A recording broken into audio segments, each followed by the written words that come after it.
আজকে সন্দীপের মাকে পতিতা বলা হচ্ছে বন্ধুরা। এর তীব্র প্রতিবাদ করো, সবাই জেগে উঠো।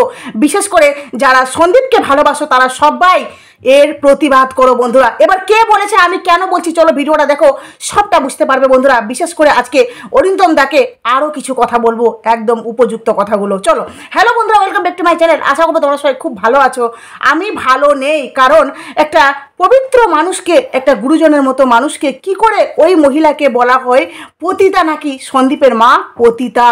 এত বড় বদনাম আজকে পতিতা বলে ট্যাগ দেওয়া হচ্ছে এই সন্দীপের মাকে। বন্ধুরা, তোমাদের কাছে আজকে অনুরোধ করবো, ভিডিওটা প্লিজ ফুল দেখো, তারপরে কিন্তু অবশ্যই তোমরা নিজের মতামত আমার কমেন্ট বক্সে দেবে। তোমাদের কি মনে হচ্ছে যে এর বিরুদ্ধে সত্যিকারই কি লিগাল একটা কিছু করা উচিত না, সত্যিকারই প্রতিবাদ করা উচিত না? এবার প্রথমত বলি বন্ধুরা, এই যে সন্দীপের ভিডিও তোমরা সবাই দেখেছো, আশা করি যারা সন্দীপকে ভালোবাসো। সন্দীপের ভিডিওটা আজকে কি নিয়ে হয়েছে বন্ধুরা? লক্ষ্মী পুজো নিয়ে। বাড়িতে খুব সুন্দর একটা লক্ষ্মী পুজোর অ্যারেঞ্জ করা হয়েছে, সেখানে সুন্দরভাবে লক্ষ্মী পুজো হচ্ছে, যেখানে কোনো রকমের নেগেটিভিটি নেই। যদি লণ্ঠন জ্বালিয়ে মানুষ খুঁজে না, তবুও কিন্তু সেখানে নেগেটিভিটি খুঁজে পাবে না, কিন্তু তারপরেও সেখানে নেগেটিভিটি খুঁজে পাচ্ছে কে বলো তো? সন্দীপের নেগেটিভ মানুষরা, বুঝতে পারলে, যারা সন্দীপকে একদম পছন্দ করে না।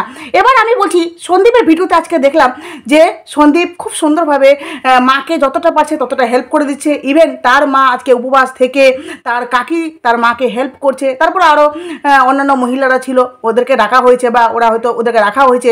দেখলাম খিচুড়ি টিচুড়ি সব কিছু সবাই জোগাড়পাতি করে দিচ্ছে পুজোর জন্য, ঠিক আছে।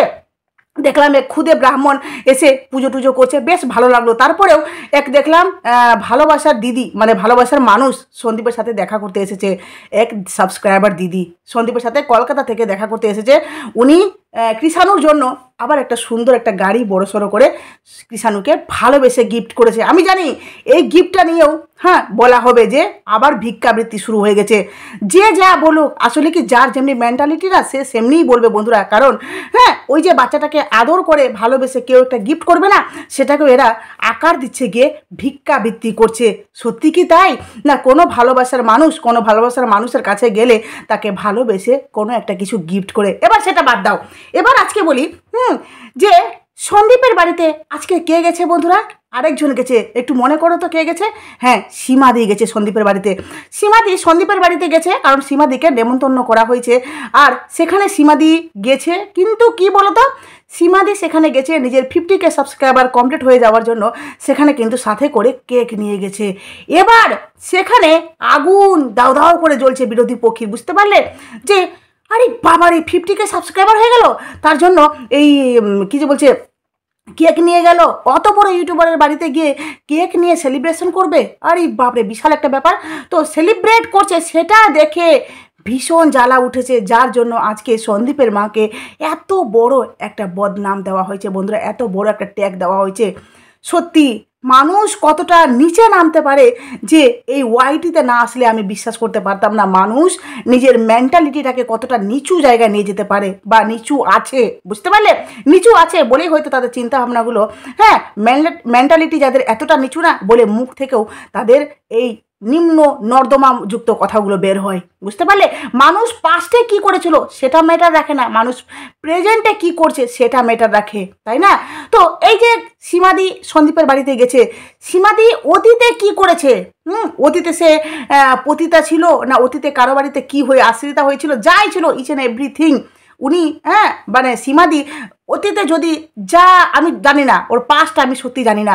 উনি যে করেছেন, যা করেছেন, তাতে আমার বিন্দু মাত্র যায় আসে না। কিন্তু উনি বর্তমান যেটা করছেন বা বর্তমান যেটা করছে, সেটা দেখে আমি বিচার করব যে মানুষটা কেমন, তাই না? যে সীমাদি এখন সন্দীপের পাশে ঢাল হয়ে দাঁড়িয়েছে, যেই সীমাদি সন্দীপের বিপদের দিনে সন্দীপের পাশে ছিল, ইভেন এখনও আছে, তাদের মধ্যে একটা পারিবারিক খুব সুন্দর বন্ডিং আছে, সেটা দেখে আমার কি হিংসা করা উচিত বন্ধুরা? আমার কি হিংসা করা উচিত? আমি সন্দীপকে নিয়ে পজিটিভ ভিডিও করি, এর মানে আমি এটা আশা করি না যে সন্দীপ আমাকে খুব আদর যত্ন করবে, সন্দীপ আমাকে ভালোবাসবে, ওর বাড়িতে নেমন্তন্ন করবে। না, আমার চাই না নেমন্তন্ন।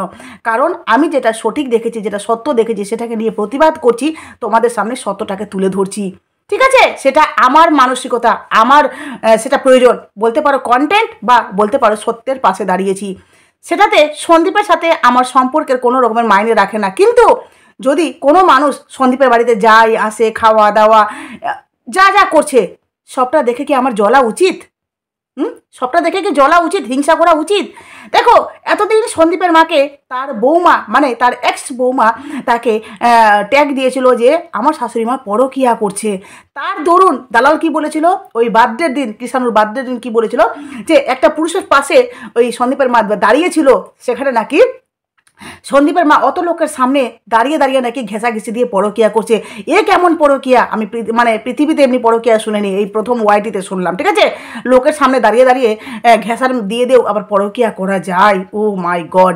তারপরে বলি, এই যে আজকে মানে সীমাদিকে যে পতিতা পতিতা পতিতা বলা হচ্ছে, এই পতিতা যে ওদের বাড়িতে গিয়ে ঢুকেছে, ঠিক আছে, যেই সন্দীপের বাড়িতে পতিতা গিয়ে ঢুকেছে, তো এই দালাল কি বলছে জানো, যে এই পতিতাকে যখন ওরা ঠাঁই দিয়েছে এই পুজোর দিনে, মানে লক্ষ্মী পুজোর দিনে পতিতাকে ওর বাড়িতে ঠাঁই দিয়েছে, এর মানে কি নিশ্চয়ই ওদের বাড়িতে পতিতা আছে। আর ওদের বাড়িতে পতিতা যখন কথাটা বলেছে, তো নিশ্চয়ই মেয়েকে মানে ব্যাপারটা বুঝিয়েছে, মেয়েকেই নিশ্চয়ই বলেছে। ওদের বাড়িতে মেয়ে কে আছে, মানে মহিলা কে আছে?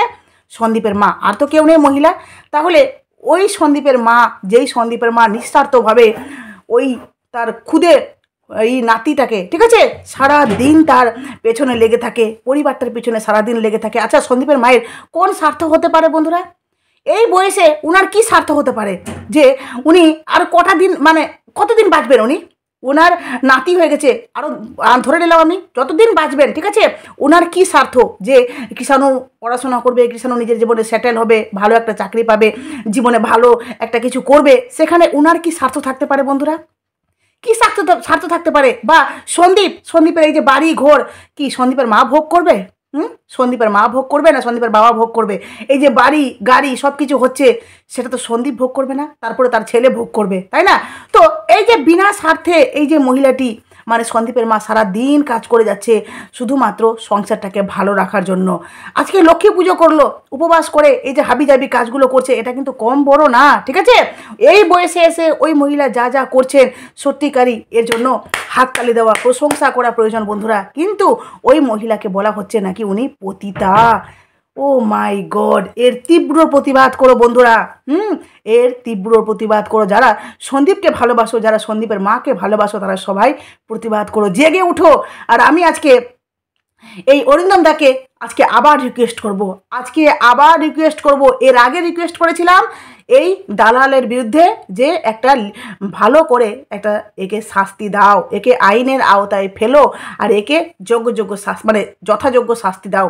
তো আজকে আবারও অনুরোধ করছি অরিন্দম দা, যে আজকে যে ভিডিওটা করেছেন আপনি, হ্যাঁ একদম ঠিক করেছেন। মানে আমাদেরকে জানিয়েছেন যে আপনি একটা লিগ্যালি স্টেপ নিতে চলেছেন, বা নিয়েও নিয়েছেন।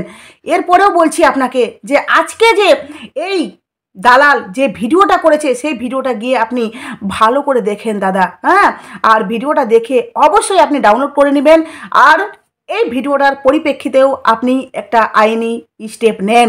কারণ এই দালাল কোন অধিকারে কোন সাহসে এই সন্দীপের মাকে পতিতার মতো ট্যাগ দিতে পারে?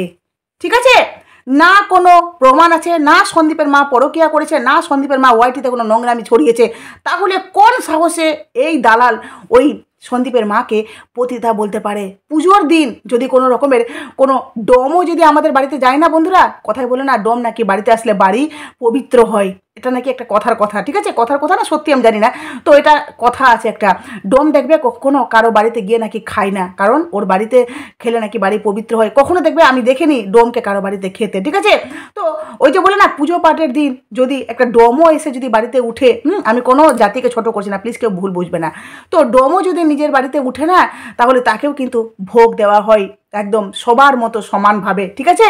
তাকে তাড়ানো উচিত না, হ্যাঁ, যতই ভিখারি, যতই নিচু পর্যায়ের লোক আসুক না কেন, তাকে ভালোবেসে তাকে আপ্যায়ন করা উচিত পুজো পাঠের দিনে, তাছাড়া আলাদা দিনেও, ঠিক আছে?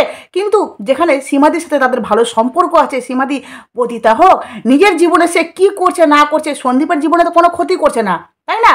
সন্দীপের জীবনে তো কোনো ক্ষতি করছে না, উনি নিজের জীবনে কি করছেন না করছেন সেটা একান্ত তাদের পারিবারিক ব্যাপার, তাই না? সেটা নিয়ে সন্দীপ কেন মাখামাখি করবে, সন্দীপ কেন মাতামাতি করবে?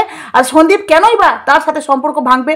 কেনই বা তাকে পুজোর দিনে তাকে নিজের বাড়িতে ঢুকতে দিবে না? কেনই বা তাকে পুজোর দিনে বাড়ি থেকে তাড়িয়ে দিবে বন্ধুরা? কেন? মানুষ হিসাবে এটা কি উচিত? কিন্তু আজকে দালাল এই কথাগুলো বলছে। সত্যি বিশ্বাস করো বন্ধুরা, এই কথাটা শোনার পর না আমার এত রাগ উঠেছে যে মনে হচ্ছে ঠাস ঠাস করে গালে দু তিনটা চোর দিয়ে বলি যে তোর কি সত্যিকারই কথা বলার কোনো রকমের জ্ঞান বুদ্ধি আছে? তুই সত্যি কি পড়াশোনা করেছিস, না তুই ওই বিএড নামে, হ্যাঁ মানে যে স্কুলটাতে বা যেখানে এই ডিগ্রিটা করেছিস কি না, বিএড মনে হয় কমপ্লিট করে নি, ঠিক আছে, যেখানে বিএ পাস করেছে বা যেখানে এই মাধ্যমিক দিয়েছে না, সেই স্কুলটাকে এই বদনাম করছে। কারণ শিক্ষাটা একদম মাটির ধুলোয় মিশিয়ে দিল বন্ধুরা। একটা মহিলা মানে কি বলবো, একটা সুস্থ স্বাভাবিক মানুষ কখনো একটা ভালো মানুষকে পতিতা বলতে পারে? পতিতার সঙ্গে কথা বললেই কি মানুষ পতিতা হয়ে যায়? হ্যাঁ, পতিতাকে নিজের বাড়িতে ঢুকালেই কি সে পতিতা হয়ে যায়? এটা কোথাকার বিচার? এটা কোথাকার বিচার? আরেকটা কথা, আজকে আবার দালাল বলছে যে যেই মা নিজের সন্তানকেও বাড়িতে থাকতে দেয়নি, তাকেও তাড়িয়ে দিয়েছে, তো সে আবার নিজের বৌমাকে বাড়িতে রাখবে? আবার দালাল আজকে তুলেছে যে গামলাকে তাড়িয়ে, মানে নিজের বাড়িকার বউকে তাড়িয়ে ওই পরকে ঢুকিয়ে বাড়িতে গোগ্রাসে গিলাচ্ছে। মানে বুঝতে পারছো বন্ধুরা, আজকে আবার শুনতে হচ্ছে সন্দীপের মাকে সে নাকি নিজের মেয়েকে বাড়ি থেকে তাড়িয়ে দিয়েছে, তারপরেও তার বৌমাকেও নাকি বাড়ি থেকে তাড়িয়ে দিয়েছে। হেরে দালাল, তোকে কে বলেছে যে সে নিজের মেয়েকে বাড়ি থেকে তাড়িয়ে দিয়েছে? তোর না এতটা বুঝার ক্ষমতা হয়নি, ওই বড় ইউটিউবারেরই তো ক্ষমতা হয়নি, তোর কি ক্ষমতা হবে? বড় ইউটিউবারই তো বুঝলো না নিজের মাকে, যে আমার মা আমার ভালোর জন্য আমাকে আমার মায়ের হাতে তুলে দিয়েছিল যাতে আমার ভবিষ্যৎটা ভালো হয়। আজকে যখন ভবিষ্যৎ ভালো হলো, তারপরে হ্যাঁ আমার জন্মদাত্রী মা, যেই মা আমার পৃথিবীতে আমাকে নিয়ে এসেছিল আমার জন্য, সে নিজেকে নিজের কি বলবো, মা আর বাচ্চার মধ্যে যে ভালোবাসা থাকে, সেই ভালোবাসাটাকে চেপে বুকে পাথর দিয়ে আমাকে আমার মায়ের হাতে তুলে দিল যাতে আমার ভবিষ্যৎটা ভালো থাকুক। সেই মাকে তো মেয়ে বুঝলো না, সেখানে অন্য কেউ কি বুঝবে, তাই না? আর বাকি থাকলো বৌমা তো অ্যাকচুয়ালি নোংরা হয়েই গেছিলো। কে বলল যে মোবাইলের মাধ্যমে পরকীয়া হয় না? আরে চ্যাটিংটা আলাদা কথা, যদি নর্মালি চ্যাটিং হতো না সেখানে সন্দীপের বিন্দু মাত্র যায় আসতো না। কিন্তু সেই মেয়ে মাত্র 28 দিনের মধ্যে ফোনে মানে ডিজিটালভাবে সে ভিডিও কলিংয়ে তার প্রেমিককে সমস্ত প্রাইভেট পার্টস দেখিয়ে দিয়েছে, সমস্ত প্রাইভেট পার্টস চাটাচাটি হয়ে গেছে। সেটা দেখে কোন স্বামী চুপচাপ থাকতে পারে বন্ধুরা, বলো তো? কোন স্বামী নিজের বিবাহিত স্ত্রীকে মেনে নিতে পারে বন্ধুরা? কোন স্বামী? যেই স্বামী তার বউকে বিশ্বাস করে, তার স্ত্রীকে বিশ্বাস করে প্রত্যেকটা ব্যাপারে স্ত্রীকে সহমত পোষণ করেছিল। ইভেন এই গামলা আর সন্দীপ মিলে একটা প্ল্যানিং করেছিল যে এই গাড়িটা বিক্রি করে একটা সুন্দর গাড়ি নিব, এই বাড়িটা এমনি করে তৈরি করব, কৃষাণুকে ভালো স্কুলে ভর্তি করব, এই সমস্তটা কিন্তু তার স্ত্রীর সাথে প্ল্যানিং করেছিল। কারণ সম্পর্কটা খুব ভালো ছিল, সন্দীপ নিজের বউকে খুব ভালোবাসতো। যখন সন্দীপ দেখে তার বউ তাকে চিট করছে, তার বউ তার আড়ালে একটা পরপুরুষের সাথে সেক্সুয়াল চ্যাটিং করছে, ওটাও আবার ভিডিও কলিংয়ের মাধ্যমে নিজের সমস্ত প্রাইভেট পার্টস দেখিয়ে ফেলেছে, তখন সন্দীপের মাথায় বজ্রাঘাত পড়লো যে এটা কি করলো, এটা কি হলো আমার সাথে? এটা কোনোদিনও সন্দীপ আশা করতে পারেনি তার বউর কাছ থেকে, যেটা তার বউ করেছে। সে কি করে ওই বউকে বিশ্বাস করে বলো তো?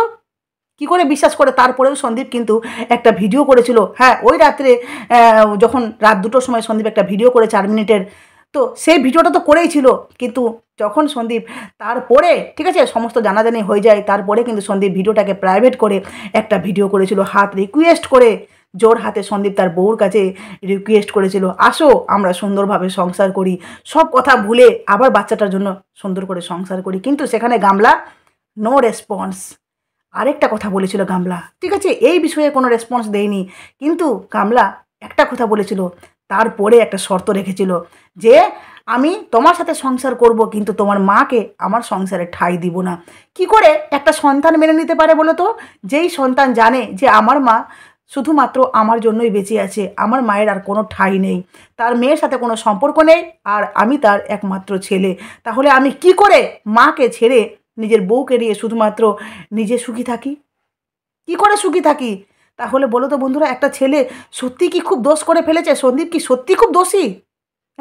আজকে সন্দীপকে বলা হচ্ছে সন্দীপ নাকি পতিতার সঙ্গে রাত দিন ঘুরছে। আরে পতিতা নিজের জীবনে কি করেছে, সে কোথায় থেকে এসেছে, তার বর জানে, তার অতীত জানে, সেটা জানার আমাদের কথা নয়, কারণ সে বর্তমান ঠিক আছে, বর্তমান ভালো ব্যবহার করছে, তাহলে তার ভালোটা দেখা উচিত, তাই না?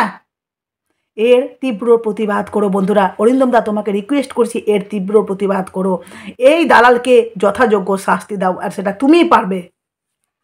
কারণ সন্দীপ অনেক ভীতু, অনেক ভেবে ভেবে পথ ফেলে, সন্দীপ পারবে না, তুমিই পারবে দাদা। তো চলো বন্ধুরা, ভিডিওটা এখানে শেষ করলাম। প্লিজ তোমাদের মূল্যবান মতামত আমার কমেন্ট বক্সে দাও। আজকে সত্যি আমি খুব উত্তেজিত হয়ে গেছি বন্ধুরা, কারণ এটা মেনে নিতে পারছি না, সন্দীপের মাকে আজকে পতিতা বলা হয়েছে। চলো তোমাদের মূল্যবান মতামত দিও। নতুন থাকলে চ্যানেলটি প্লিজ সাবস্ক্রাইব করে নোটিফিকেশন করে প্লিজ আমার পাশে থেকো।